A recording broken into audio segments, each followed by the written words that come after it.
অন্যদিকে বাংলাদেশে বসে ভারতীয়দের বিরুদ্ধে বড় বড় কথা বলতে শোনা যায় সেদেশের এই ছোটখাটো নেতাদেরকে।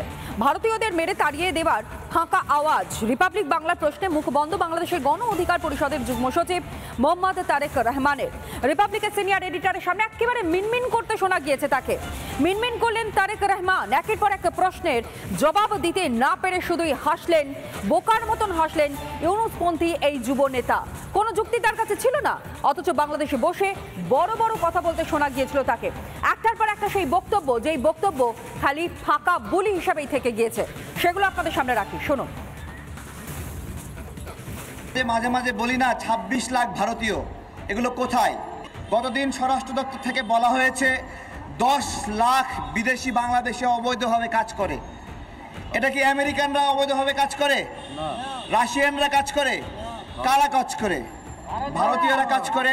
একটা একটা করে ইন্ডিয়ানকে ধরে লাথি মেরে ইন্ডিয়ার সীমান্তে ঢুকাই দিয়ে আসতে হবে।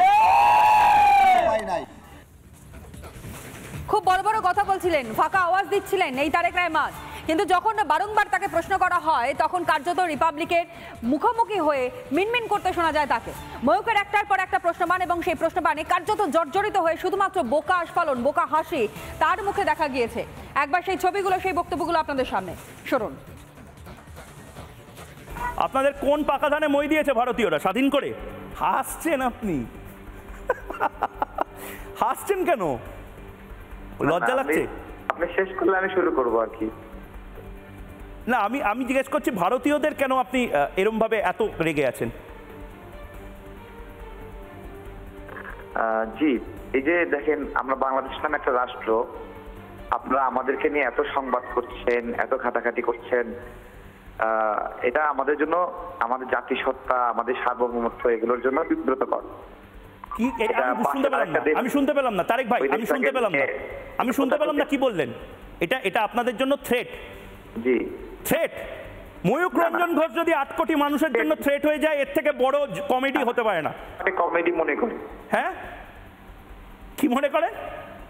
আমাদের দেশের মানুষরা আপনাকে কমেডি মনে করে। কমেডি? আমি কমেডি তো হতে পারবো না, কমেডিয়ান হতে পারি। আপনার ভয়ে আমি এখন কাঁপছি। কাঁপছেন? কাঁপবেন না, আপনি উত্তরটা দিন।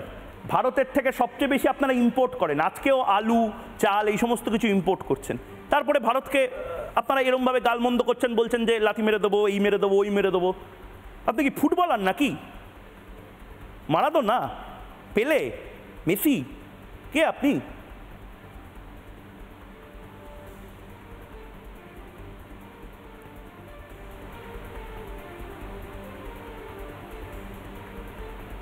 ভাবছেন? জি বলুন। উত্তর নেই দাদা। নানা ধরনের কন্টেন্ট দেখার জন্য লাইক করুন, শেয়ার করুন আমাদের ফেসবুক পেজ, সাবস্ক্রাইব করুন আমাদের ইউটিউব চ্যানেল। পাশাপাশি অন্যান্য ব্রেকিং নিউজের জন্য অবশ্যই চোখ রাখুন রিপাবলিক বাংলায়।